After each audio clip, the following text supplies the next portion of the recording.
നമസ്കാരം സുഹൃത്തുക്കളെ. ഒരു സംഖ്യയുടെ 12% 1080 ആയാൽ സംഖ്യ ഏത്? ഇതിനെ നമ്മൾക്ക് എങ്ങനെ ചെയ്യാൻ നോക്കാം. സാധാരണ SSCക്കും RRBക്കും വരുന്നൊരു ക്വസ്റ്റ്യനാണ്. Options A 8500, option B 9000, option C 9500, option D 10,000. നമുക്ക് സംഖ്യ H എന്നെടുക്കാം. അപ്പോൾ എച്ചിൻ്റെ 12% എച്ച് ഇൻറ്റു 12/100 എന്നെഴുതാമല്ലോ. Is equal to 1080. ഒരു സംഖ്യയുടെ 12% 1080. നമുക്ക് ആ സംഖ്യയാണ് കണ്ടെത്തേണ്ടത്. നമുക്കതിനെ വിട്ട് ചെയ്യാം. എച്ച് ഇൻറ്റു 12/100 ഈസിക്കൽ ടു 1080 4 വെച്ച് ചെയ്താലോ.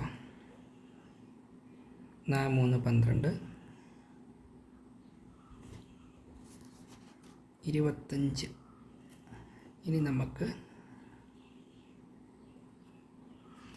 എച്ച് ഈസിക്കൽ ടു 1080 25 അപ്പുറത്ത് പോകുമ്പോൾ ഇൻറ്റു ആവും.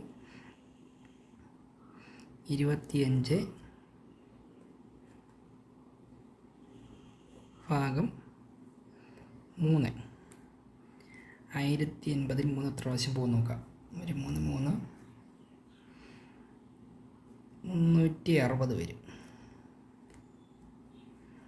H is equal to 360 into 25.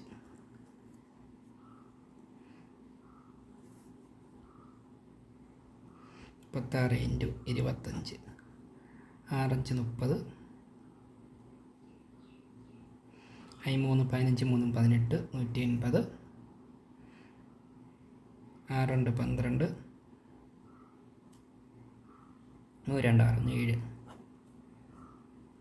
2 10. ഇതാണ് ഉത്തരം. ഓപ്ഷൻസ് ഉണ്ടോ നോക്കാം. ഓപ്ഷൻ ബി ആണ് ആൻസർ. ഞാൻ ഈ ചെയ്ത കണക്ക് നിങ്ങൾക്ക് ഇഷ്ടപ്പെട്ടെങ്കിൽ മാത്രം എൻ്റെ ചാനൽ സബ്സ്ക്രൈബ് ചെയ്യുക. നിങ്ങളുടെ വിലപ്പെട്ട അഭിപ്രായങ്ങൾ കമൻറ്റായി രേഖപ്പെടുത്തുക. നന്ദി.